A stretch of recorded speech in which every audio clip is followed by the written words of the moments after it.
Come back. AP తెలంగాణలో ఇంధన కష్టాలు మరింత తీవ్రమయ్యాయి. ఎక్కడ చూసినా పెట్రోల్ బంకుల దగ్గర రద్దీని కనిపిస్తోంది. దాదాపు సగానికి పైగా బంకులు నో స్టాక్ బోర్డ్స్ తో దర్శనమిస్తుండగా స్టాక్ ఉన్న బంకుల్లో కిలోమీటర్ల మేర క్యూ లైన్లు కనిపిస్తున్నాయి. తగినన్ని నిల్వలున్నాయని అధికారులు చెప్తున్నా క్షేత్రస్థాయిలో మాత్రం దారుణమైన పరిస్థితులున్నాయి. చమురు సంస్థలు సరఫరాలో జాప్యం చేస్తున్న కారణంగానే సమస్య ఏర్పడిందని బంకుల యజమానులు చెబుతున్నారు. అయితే దేశమంతా లేకుండా తెలుగు రాష్ట్రాల్లోనే ఈ సమస్య ఎక్కువగా ఉండడం చర్చగా మారింది. మరోవైపు బెంగాల్ రెండో దశ పోలింగ్ ముగియగానే పెట్రోల్ డీజిల్ ధరలు భారీగా పెరుగుతాయనే ప్రచారం కూడా సాగుతోంది. ఈ క్రమంలోనే బంకు యజమానులే స్టాక్ నిల్వ చేసుకుంటున్నారనే ఆరోపణలు కూడా వస్తున్నాయి. ఇదే అంశంపై ఇవాళ డిఎన్ఏలో డిస్కస్ చేద్దాం. భరత్, రాష్ట్రంలో ఇంధన కొరత లేదని అధికారులు ఒకవైపు చెప్తున్నారు, కానీ గ్రౌండ్ రియాలిటీ ఎందుకు పూర్తిగా భిన్నంగా కనిపిస్తుంది? రెండు రాష్ట్రాల్లో కూడా అదే పరిస్థితి కనిపిస్తుంది. ఆంధ్రప్రదేశ్ కాదు, తెలంగాణలో మీరు హైదరాబాద్ లో చూడండి, నిన్న మొన్న ఏ విధంగా క్యూ లైన్స్ ఉన్నాయో. 2-3 రీజన్స్ ఉన్నాయి. ఫస్ట్ రీజన్ మీరు చెప్పిన రీజన్ ఏంటంటే, ఇప్పుడు రేపు పోలింగ్ అయిపోతుంది. ఏప్రిల్ 29 బెంగాల్లో ఫేజ్ ఖతం. మళ్ళీ ఎప్పుడు రిజల్ట్ ఎప్పుడు? మే 4వ తేదీ. రేపు బెంగాల్లో పోలింగ్ అయిపోయిన వెంటనే పెట్రోల్ డీజిల్ ధరలు పెంచుతారు అన్నది ఒక పుకారు. నిజమా కాదా తెలీదు. ఒక వార్తా సంస్థ అయితే 25 నుంచి 28 రూపాయలు పెట్రోల్, 25 డీజిల్ 28 రూపాయలు పెంచుతారని వార్త వచ్చాయి. 25 రూపాయలు ఒక లీటర్ అంటే, ఒకవేళ నిజంగా 25 రూపాయలు పెంచారనుకోండి, ఫుల్ ట్యాంక్ ఎంత? 30 లీటర్లు. 30 × 25 ఎంత? 650 రూపాయలు సేవ్ చేసుకోవచ్చు అని చాలా మంది. అంటే ఎలక్షన్ అయిపోయింది కదా, ఇప్పుడు నిజానికి ఎలక్షన్ లేకుంటే ఈ పాటికి పెట్రోల్ డీజిల్ ధరలు పెంచేదే కేంద్ర ప్రభుత్వం అనుకోవాలి. ఎందుకంటే 60 బ్రెంట్ క్రూడ్ ఆయిల్ ధర $60 ఉంటే ఇవాళ $110 ఉంది, దాదాపు డబుల్ అయింది. సో మీకు గతంలో గుర్తునే ఉంటుంది, 15 రోజులకు ఒకసారి పెట్రోల్ డీజిల్ ధరలు రివైజ్ చేసేవాళ్ళు. చేసేటప్పుడు ఏంటంటే 15 రోజుల ముందు సాయంత్రం అనౌన్స్ చేసేవాళ్ళు.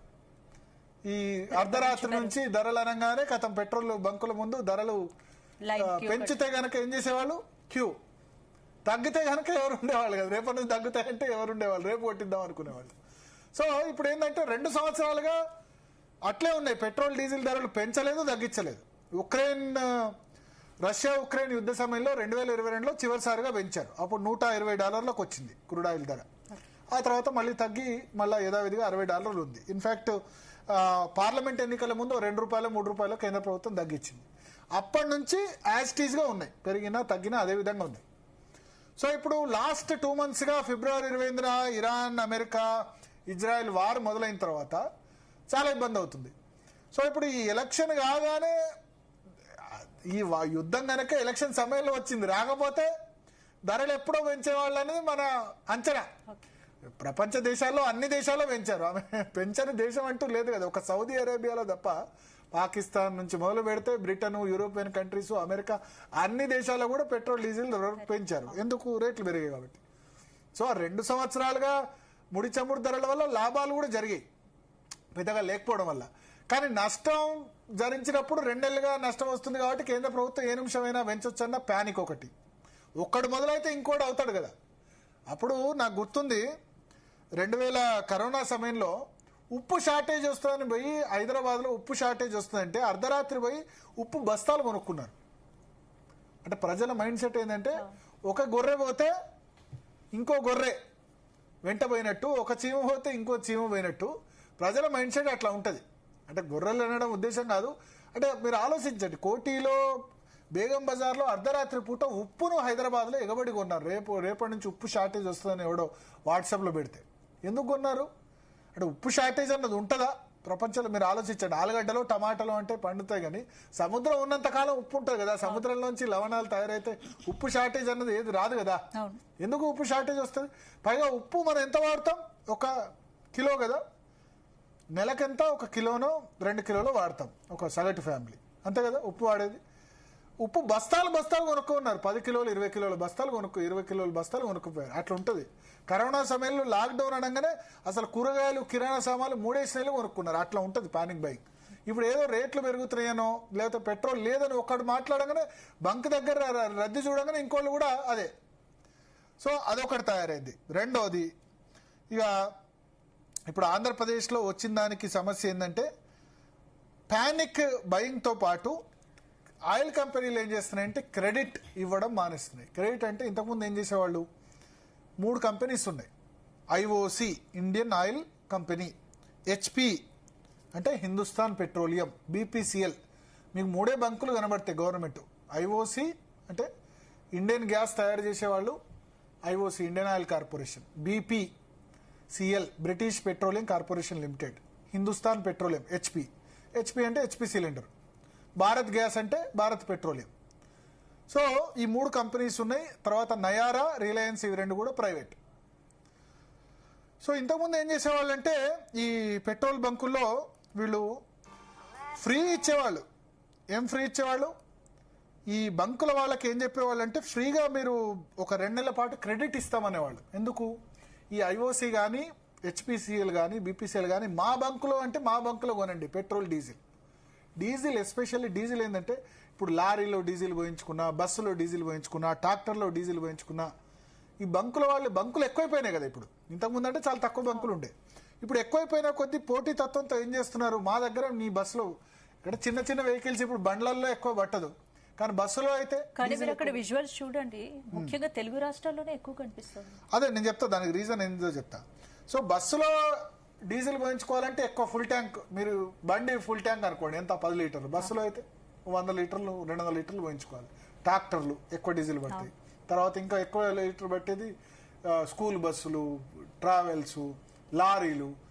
బంకులు ఏం చేస్తున్నాయంటే పోటీ తత్వంతో నీకు ఉద్ధరిస్తుందా, ఎందుకంటే వాళ్ళకు బంకుల వాళ్ళకి కమిషన్ ఎట్లా వస్తుంది, 1 లీటర్కి డీజిల్ 3 రూపాయలు, పెట్రోల్ 2 రూపాయలు ఏదో ఉంది.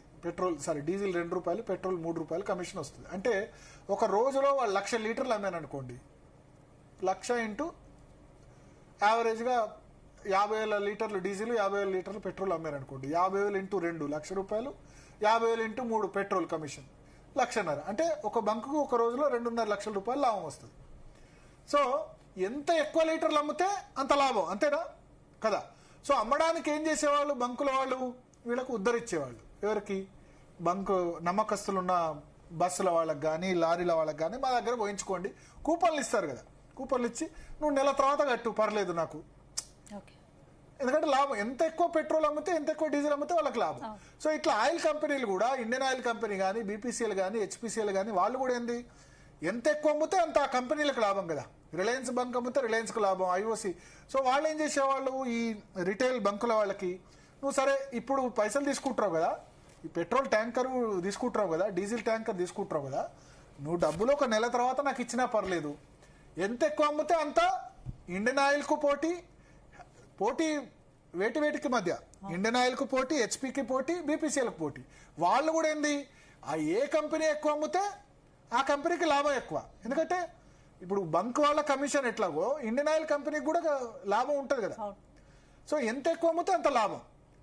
లిక్కర్ షాప్లో కూడా ఆఫర్ ఇస్తారు, లేకపోతే కిరాణా షాప్లో కూడా డీమార్ట్ వాడు ఆఫర్ ఇస్తాడో ఇవ్వడా. ఎందుకు డీమార్ట్లో ఎక్కువ సరుకులు అమ్మితే వాళ్ళకి లాభం కాబట్టి డీమార్ట్ చాలా తక్కువ ప్రైస్ వస్తుంది. సో బల్క్లో కొన్నప్పుడు లాభం జరుగుతుంది కాబట్టి కంపెనీలన్నీ కూడా ఏం చేస్తాయి, మా దగ్గర పెట్రోల్ పోయించుకో, మా దగ్గర డీజిల్ పోయించుకో అని చెప్పి ఉద్దర ఇచ్చుడు చేస్తాయి. ఈ ఉద్దర ఇచ్చినప్పుడు వాళ్ళు ఇచ్చినప్పుడు మళ్ళీ తిరిగి కంపెనీస్కి ఇస్తారు. సో కంపెనీ కూడా ఒక నెల రోజులు క్రెడిట్ ఫ్రీ, నీ దగ్గర ఒక 50 లక్షల పెట్రోలు ఇవాళ తీసుకొని స్టాక్ తీసుకొని ఒక నెల తర్వాత, కానీ 50 లక్షలకు నెలకు ఇంట్రెస్ట్ చాలా వస్తుంది కదా, ₹1,00,00,000 చాలా ఇంట్రెస్ట్ వస్తుంది కదా. సో అప్పుడు దానికి ఎవరు భరిస్తారు, ఐఓసి వాళ్ళు భరించేవాళ్ళు, ఇండియన్ ఆయిల్ కార్పొరేషన్. బంకులకు కూడా లాభమే, ₹1,00,00,000 నీకు ఇచ్చి నెల రోజులు బ్యాంకులో పెట్టుకోమంటే, బ్యాంకులో పెట్టుకుంటే 1% ఇంట్రెస్ట్ ఇచ్చిన ఎంత, కోటికి నెల రోజుల్లో ₹1,00,000 లాభమే కదా. సో అట్లా ఇచ్చేవాళ్ళు. ఇప్పుడు ఎందుకు, అప్పుడు లాభాల్లో అమ్మేవాళ్ళు. ఇప్పుడు ఈ ఇండియన్ ఆయిల్ కార్పొరేషన్ కానీ, ఈ హిందుస్థాన్ పెట్రోలియం కానీ, ఈ బీపీసీఎల్కి కానీ నష్టంలో అమ్ముతున్నారు పెట్రోల్, డీజిల్. ఎందుకు నష్టంలో అమ్ముతున్నారు? ఇంటర్నేషనల్ మార్కెట్లో ఎంత ప్రైస్ ఉంది ఇప్పుడు, $60 పోయి ఎంత డాలర్లు అయింది, $110 ఉంది వాళ్ళు. సో వాళ్ళు కొనేది $110 కొంటున్నారు, అమ్మేది మాత్రం $60 ఉన్న రేటు దగ్గరే అమ్ముతున్నారు. సో నష్టంలో అమ్ముతున్నప్పుడు వాళ్ళు ఏం చేశారు, ఆ ఇండియన్ ఆయిల్ కానీ బీపీసీఎల్ కానీ, మేము ఉద్దరు ఇవ్వం, మేము అమ్ముడే నష్టాలకు అమ్ముతున్నాం. ఇప్పుడు ఈ ఇండియన్ ఆయిల్ కంపెనీకి కానీ బీపీసీఎల్కి కానీ లేకపోతే ఈ హెచ్పికి కానీ వాళ్ళకి ఏంటంటే ఎంత తక్కువ డీజిల్ అమ్మితే అంత నష్టం తక్కువ, ఎక్కువ డీజిల్ అమ్మితే, ఎందుకంటే లీటర్కు వాళ్ళు ఇప్పుడు మొన్న చెప్పినట్టు లీటర్ పెట్రోల్ డీజిల్కు ₹25 ₹28 నష్టపోతున్నారు. సో ఇప్పుడు ఏంది, ఇప్పుడు నష్టపోతున్నప్పుడు కూడా మేము మీకు ఉద్దరి వాళ్ళ అని చెప్పి ఉద్దర బంద్ చేశారు. బంద్ చేసేసరికి ఏమైంది, ఈ చాలా బంకులు కూడా ఉద్దరకు అలవాటు పడ్డాయి, ₹1 2 కోట్లు బాకీ ఇస్తే తర్వాత కట్టుడు. వాళ్ళు బంద్ చేసేసరికి వాళ్ళ దగ్గర ఇప్పుడు ఆ ₹1 చెల్లిస్తేనే నువ్వు ముందు బాకీ ఉన్నావు కదా, ఆ ₹1 చెల్లించు, ఇస్తే నీకు బంకులో పెట్రోల్ పోస్తా, లేకుంటే పోయా అనేసరికి ఇప్పటికిప్పుడు నేను కోటి ఎక్కడ తీసుకురావాలని చెప్పి సగం బంకులు మూతపడ్డాయి. సో ఇది ఆంధ్రప్రదేశ్లో, తెలంగాణలో ఇది జరుగుతుంది. సో ఇప్పుడు ఏంది, గవర్నమెంట్లు బెదిరిస్తున్నాయి, తెలంగాణ కానీ ఆంధ్రప్రదేశ్ కానీ, మీరు ఇంతకాలం ఉద్ధరించి ఇప్పుడు బంద్ చేస్తే ఎట్లా, మాకు షార్టేజ్ అవుతుందని చెప్పి బెదిరించినప్పుడు కొంత వాళ్ళు తెరుస్తున్నారు, అది చేస్తున్నారు. సో ఇప్పుడు క్రెడిట్ ఇవ్వడం బంద్ చేయడం వల్ల ఒక సిస్టమ్ అన్నది ఆగిపోయింది. వాళ్ళ ఉద్దేశం ఏంది, ఇప్పుడు నయారా బంకులు ఉన్నాయి, నయారా అంటే ప్రైవేట్, వాళ్ళు ₹5 పెంచేశారు. మార్కెట్ రేట్ 95 అయితే ₹100, మీ ఇష్టం పోస్తే పెంచుకోండి లేకపోతే. రిలయన్స్ బంకుల్లో అయితే ప్రైవేట్ బంకులు, గవర్నమెంట్ బంకులు అంటే భరిస్తాయి నష్టం. రిలయన్స్ వాళ్ళు ఏం చేశారు, ఏదో నామకే వాస్తా పోస్తున్నారు. ఏంది, ఒక బండికి ఇంత 10 లీటర్లు లేకపోతే 5 లీటర్లు ఇట్లా ఇచ్చేస్తున్నారు. ఎందుకంటే వాళ్ళు కూడా నష్టంగా అమ్ముతున్నారు కదా, నష్టంగా అమ్ముతే ఏం లాభం. ఇప్పుడు ఇంటర్నేషనల్ మార్కెట్లో ఇప్పుడు రేపు ఎలక్షన్ రిజల్ట్ రాగానే ₹10 పెంచాయనుకో, రిలయన్స్ వాడు కూడా నేను కూడా ₹10 పెంచుతానని వేస్తాడు. ఎందుకంటే పక్క బంకుల్లోనేమో ₹95 కోసి, రిలయన్స్ బంకులో ₹105 పెట్రోల్ అంటే వాళ్ళు పోసుకుంటారా, పోసుకోరు కదా. కానీ నయారా వాళ్ళు అంతే, ఇక మేము మా బంకులో అయితే తక్కువకి ఇచ్చేది లేదు అంటారు.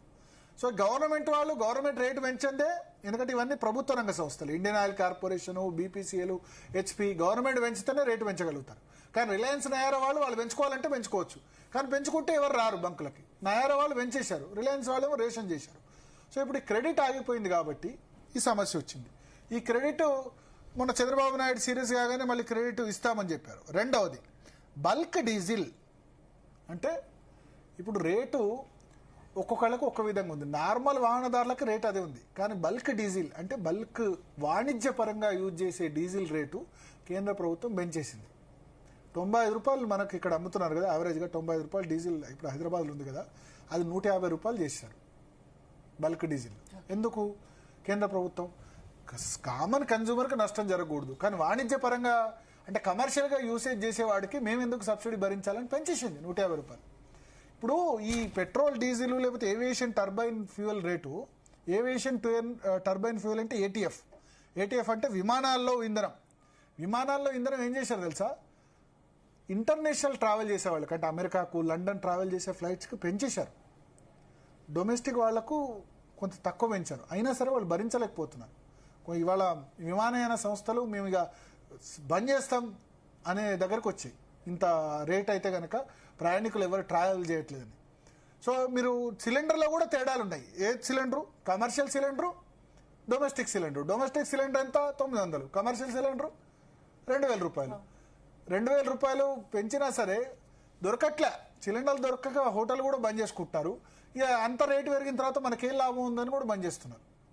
సో ఇది సిచ్యువేషన్. ఇక తెలంగాణలో ఇప్పుడు ఏపీ ప్రభుత్వ విజ్ఞప్తి, కేంద్రం లెటర్ రాసింది. బల్క్ డీజిల్ అంటే మీరు ఆ బల్క్ డీజిల్ను రిటైల్ బంకుల ద్వారా కొనడం, అంటే పెట్రోల్ బంకుల ద్వారా ఈ బల్క్ డీజిల్ కొనేవాళ్ళు ఏంది ₹150 కొనాలి. ఎందుకు ₹150 కొనడం, పెట్రోల్ బంక్ వాడి కొంత నిజానికి ఏంటంటే రిటైల్ పెట్రోల్ బంకుల ద్వారా బల్క్ డీజిల్ కొనొద్దు. కానీ ఏం చేశారు వీళ్ళు, బల్క్ డీజిల్ వాళ్ళు పోయి ₹150 బయట కొనే బదులు పెట్రోల్ బంక్ వాడికే ₹95 బదులు ₹10 ఎక్కువ ఇస్తే ₹105 వస్తుంది, వాళ్ళు లాభపడతాడు కదా. అందుకని బల్క్ డీజిల్ వాళ్ళంతా కూడా పెట్రోల్ బంకుల వాళ్ళకి లంచం ఇచ్చి తీసేసుకుంటున్నారు. తీసుకోవడం వల్ల నష్టం జరుగుతుంది. ఆంధ్రప్రదేశ్ ప్రభుత్వం ఉత్తర్వు ఇస్తే కేంద్ర ప్రభుత్వం ఏం చెప్పిందంటే బల్క్ డీజిల్ ఈ రిటైల్ బంకుల ద్వారా కొనొద్దు, ఎందుకంటే అది ₹150 అమ్ముతున్నాం, ఇది ₹95 అమ్మొద్దు, దీన్ని ఉపసంహరించుకోండి ఉత్తర్వులు అని చెప్పి కేంద్ర ప్రభుత్వం చెప్పింది. ఈ చమురు సంస్థలు నిజంగా సరఫరా ఆలస్యం చేస్తున్నాయా, బంకు యజమానులే స్టాక్ దాచుకుంటున్నారా? అన్ని ఉన్నాయి, స్టాక్ దాచుకోవడం కాదు, నో స్టాక్ ఎందుకంటే పైసలు కట్టలేక. ఒకటి ఈ చమురు కంపెనీలు కూడా డిస్కరేజ్ చేస్తాయి, ఎందుకంటే వాళ్ళకి నష్టం వస్తుంది. ఇప్పుడు నాకు ఒక ప్రోడక్ట్ ₹10 తయారవుతుంది, నేను ₹15 అమ్మితే నాకు ₹11 అమ్మినా నాకు లాభం. నేను ₹10 తయారు చేసి ₹8 7 అమ్మాలంటే ఎంత, ప్రతి దానికి ఒక లీటర్కి ₹2 నష్టం వస్తున్నప్పుడు ఏం చేస్తాడు, లాభం వస్తున్నప్పుడు అయితే ఏం చేస్తాడు, ఎక్కువ అంటాడు. నష్టం వస్తున్నప్పుడు ఇక ఎందుకంటే ఇప్పుడు ఎలక్షన్స్ అయిపోతున్నాయి, రేట్లు ఎప్పుడు పెంచుతారో అని రెడీగా ఉన్నారు. ఈ ధరలు పెరుగుతాయని ముందే తెలిసే బంకు యజమానులు స్టాక్ హోల్డ్ చేస్తున్నారు. అంటే నాకు తెలిసి ఇప్పుడు బంకు ఈ ప్యానిక్ భయం కూడా ఎక్కువైంది. ఏముంది, నేను చెప్పినట్టు ఉప్పు రేట్ ఎక్కువైందంటే పబ్లిక్ లైన్ కట్టినట్టు, ఒక చోట బంకులు బంద్ అయ్యి లైన్ కట్టగానే మళ్ళీ ఎక్కడ అయిపోతుందో అని చెప్పి వట్టెప్పుడేమో మీరు చూడండి 50 రూపాయలు పోయి పెట్రోల్ 100 రూపాయలు పోయి బైకులు అని అడుగుతారు. ఇప్పుడు ఇట్లా రష్గా పెడతారు ఫుల్ ట్యాంక్ పోయి మళ్ళీ ఎక్కడ అయిపోతుందో అని చెప్పి. సో ఉంటుంది కదా, ప్యానిక్ బయింగ్ అన్నది జరుగుతుంది. ఇక తప్పదు అంటే నాకు తెలిసి రేపు ఎల్లుంటో కేంద్ర ప్రభుత్వం రెడీ అవుతుంది. ఎలక్షన్స్ అయిపోయినాయి, ఇంకా మన అవసరం తీరిపోయింది. మన అంటే తమిళనాడు, పుదుచ్చేరి, కేరళ, వెస్ట్ బెంగాల్, అస్సాం అవసరమైంది. ఇప్పుడు బ్రెంట్ క్రూడ్ ధర ప్రపంచంలో $111 మళ్ళా వచ్చేసింది. అమెరికా ఇరాన్ యుద్ధం, ఆ ఒప్పందం, స్టేట్ ఆఫ్ హార్మోజ్ ఏది ఓపెన్ అయ్యేటట్టు కనిపించట్లేదు. ఇక ఏం చేస్తారు? ఇక నాకు తెలిసి 2-3 రోజులు అయితే పెంచుతారనే ఉంది. సౌదీ అరేబియా తప్ప, సౌదీ అరేబియా అంటే వాళ్ళ దగ్గర ఆయిల్ ప్రొడ్యూస్ అవుతుంది, పెంచుతారనే నాకు అనిపిస్తుంది. పెంచకపోతే ఆశ్చర్యమే, పెంచకపోతే ప్రపంచం ఇంతనే. అట్లీస్ట్ అది రేపు ఎలక్షన్ కాగానే ఎల్లుండే పెంచుతారా, లేదా 4వ తారీఖు రిజల్ట్ వరకు ఆగుతారా, లేదా 4వ తారీఖు రిజల్ట్లో బెంగాల్లో లేకపోతే తమిళనాడులో బీజేపీ ఎన్డీఏ కూటమి, అస్సాంలో మంచి రిజల్ట్ వస్తే గిట ఓకే కుష్లో ఉన్నాం మాఫ్ కరెంగే అంటారా అన్నది తెలియదు. పెంచుడైతే నాకు ఎక్కువ అవకాశాలు కనిపిస్తున్నాయి, 90% పెంచే అవకాశాలు కనిపిస్తున్నాయి. పెంచకుండా వేరే ఆప్షన్ లేదా అంటే 2 సంవత్సరాలు తక్కువ రేటు ఉన్నప్పుడు మీరేం మళ్ళీ రేట్ ఏం తగ్గించలే కదా. కానీ నెలకి ప్రభుత్వం మీద లేదా ఆయిల్ కంపెనీల మీద భారం పడుతుంది. ఎక్కువ కాలం అయితే పెంచకుండా ఉండలేరు. పెంచుతేనేమో ద్రవ్యోల్బణం పెరుగుతుంది, అన్ని వస్తువులు పెరుగుతాయి. పెట్రోల్ డీజిల్ పెరిగితే ఏమవుతుంది? లారీ రేటు పెరుగుతుంది, ఆర్టీసీ బస్సులు పెరుగుతాయి. సో దాంతో ఆలుగడ్డ, ఉల్లిగడ్డ, కిరాణా సామాన్ అన్ని రేట్లు కూడా పెరుగుతాయి. ఎందుకంటే ట్రాన్స్పోర్ట్ కదా, ఒక దగ్గర నుంచి ఇంకో దగ్గర రావాలి కదా. సో ట్రాన్స్పోర్ట్ పెరిగినప్పుడు లారీ వాడు ఎక్కువ వసూలు చేస్తాడు, రైలు ఎక్కువ వసూలు చేస్తుంది, ఆర్టీసీ బస్సులు ఎక్కువ, అన్ని పెరిగితే ద్రవ్యోల్బణం పెరుగుతుంది.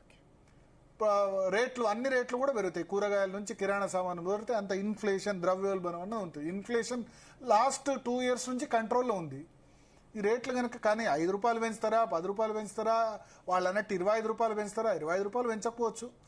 నేను అనుకుంటా ఒక మోడెస్ట్ హైక్ అయితే ఉంటుంది. 5 నుంచి 10 రూపాయల మధ్య డీజిల్ పెట్రోల్ ధరలు అయితే పెంపుకైతే రెడీగా ఉండాలి. చేయకపోతే పెట్రోల్ ధర పెంచకపోతే జై మోడీ అన్నారు. కేంద్ర ప్రభుత్వం పెంచుతేనేమో తిట్టాలి, మోడీ ఎప్పుడు ఇట్లా చేస్తాడని తిట్టాలి. కానీ అంతర్జాతీయ పరిస్థితులు చూసిన తర్వాత అయితే నాకు ఎక్కువ అవకాశాలు పెంచడానికే ఉన్నాయి. ఇప్పుడు మళ్ళా బ్రెంట్ క్రూడ్ ఆయిల్ ధర $111 జరిగింది. 90 కనీసం 80-90 ఏదైనా తగ్గుతాయి అన్న బాగుండు. కానీ ఇప్పుడు $60 ఉంది, కాస్త $110 అంటే డబుల్ అయింది. ఆల్మోస్ట్ డబుల్ అయినప్పుడు మేము 5 రూపాయలన్నా పెంచొద్దా, 10 రూపాయలన్నా పెంచొద్దా అని కేంద్ర ప్రభుత్వం అంటది. సో మేబీ అందరూ ఫుల్ ట్యాంకులు చేసుకొని కొంచెం లైన్ తగ్గినట్టుంది. ఎంతకన్నా నింపుతారు, నింపుడు కూడా తగ్గలేదు. హైదరాబాద్ తగ్గినట్టు లేదా ఇంకా పెరిగిద్దా? చాలా మార్నింగ్. సో ఇక రేపు ఎల్లుండి రేట్లు పెరుగుతాయంటే ఇంకా రెడీ అవుతారేమో. ఆ పెంచిన తర్వాత ఎంత కొట్టారో చూద్దాం అప్పుడు. సో రాబోయే చూడాలి. మనం ఏంటంటే మనం ఆ ట్రంప్ బుద్ధి బాగు కావాలని కోరుకుందాం అంతే. ట్రంప్ బుద్ధి, ఇరాన్ బుద్ధి వాళ్ళిద్దరు కొట్లాడుకుంటే మన ప్రపంచం అంతా పంచాయతీ అయినట్టు ట్రంప్కు బుద్ధి రావాలి, ఖమేనీకి బుద్ధి రావాలని కోరుకుందాం. అంతకు మించి మనం చేసేదేం లేదు. Right, thank you Bharat. ఇది వాళ్ళ మరిన్ని అప్డేట్స్తో రేపు ఈ నెల మళ్ళీ కలుద్దాం. Keep watching Zee Telugu news.